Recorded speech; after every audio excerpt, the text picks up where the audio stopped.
Doctor Vaishnavi Modi this side. આજે વાત કરીએ વિન્ટર કેર અબાઉટ સ્કિન. બરાબર, ઠંડીમાં શું ધ્યાન રાખવું જોઈએ? It's almost winters are here. સૌથી પહેલા જે ફેસ વોશ તમે યુઝ કરો છો, જો ફોમિંગ યુઝ કરો છો તો નોન ફોમિંગ પર શિફ્ટ થઈ જાઓ.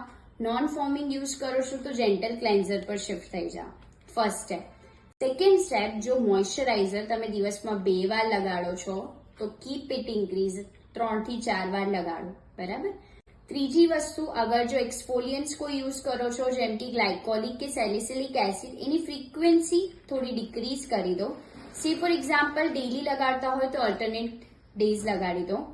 ચોથી વસ્તુ, જ્યારે તમારે હેન્ડ અને લેગ્સમાં બોડી લોશન અથવા જે પણ યુઝ કરો છો એમાં વધારે ટ્રાય કરો કે ઇટ શુડ બી હાઇડ્રેટિંગ હોય, નોટ જસ્ટ ઓક્લુઝિવ્સ. ઓક્લુઝિવ એટલે સિમ્પલ વેસલિન. એની પાસે વોટર રિટેન્શન કેપેસિટી નથી, એ ખાલી એક બેરિયર બનાવી દેશે, બટ તમારી સ્કિનને મોઇશ્ચર નહીં આપી શકે.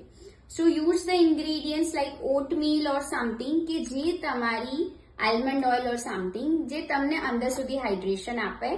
અબાઉટ હેર, તો ડ્રાયનેસ અને ફ્રીઝીનેસ વધારે યુઝ થઈ શકે, સો માસ્ક, હેર માસ્ક વધારે ટાઈમ યુઝ કરવું. સ્વેટિંગ થવાનું નથી તો તમે શેમ્પૂની ફ્રીક્વન્સી ડિક્રીઝ કરી શકો. સે ફોર એક્ઝામ્પલ અત્યારે અઠવાડિયામાં 2 વાર કરો છો તો 1 વાર પર શિફ્ટ થઈ શકો. Thank you, bye, have a good day.